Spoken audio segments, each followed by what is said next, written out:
42 నుండి మనం చూస్తున్నాం.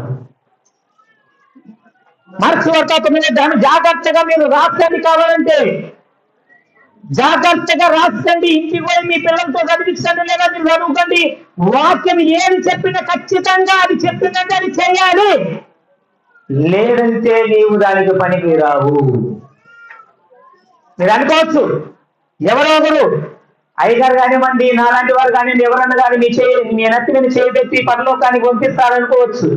మీ నెత్తి మీద ప్రార్థన చేసినంత మాత్రం మీరు పరలోకాన్ని వారు మీ పాపాలు క్షమించబడవు. మిమ్మల్ని మీరే మార్చుకోవాలి, మిమ్మల్ని మీరే సరి చేసుకోవాలి, రోజు రోజుకు మీరు మారుకుపోవాలి. చూడండి ఏమంటున్నాడు, ఏమంట? నా యందు విశ్వాసం ఉంచు ఈ చిన్నవారిలో.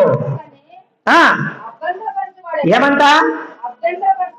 మీరేం చేస్తారు? మీ పిల్లల్ని అప్పుడప్పుడు అల్లా చేస్తారని ఇంటికాడ వారేసి వస్తారు. చిన్నగా ఉన్నప్పుడు వాక్యం వెలవేంటి తెలియదు, మనకందరికి తెలుసు. ఇప్పుడు ఉన్న వాళ్ళు 10 ఏళ్ళ కింద ఉన్నారా? ఇంత చర్చకు వచ్చే వాళ్ళ? ఎందుకు వచ్చారు? ఇప్పుడు ఎందుకు వచ్చారు? తల్లిదండ్రులు తెలుసుకున్నారు కాబట్టి.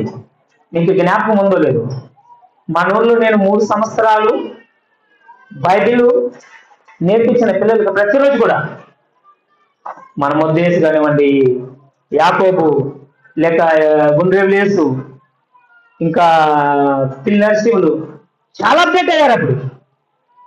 అప్పుడు నుండి కొనసాగుతూనే ఉంది ఇప్పటి వరకు కూడా. ఇంకా మనం అందరు గడిపోయిన కొనసాగుతుంది. ఎందుకు తెలుసా? ఒక్కసారి మార్గం దారి వేసి ఇస్తే ఆ దారిని అందరూ పోతూనే ఉంటారు.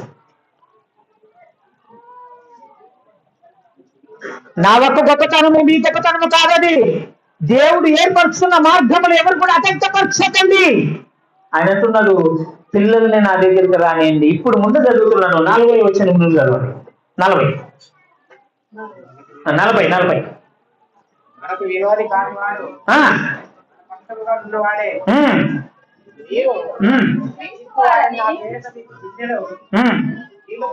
వాడు తనకు రావాల్సిన ఫలము పోగొట్టుకున్నాడని చెప్తున్నాను. నిజంగా చెప్తున్నాడంట.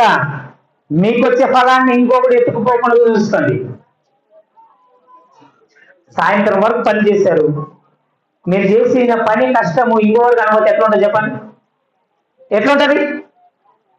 ఈరోజు పని పాటించి మీరు చర్చకొచ్చారు.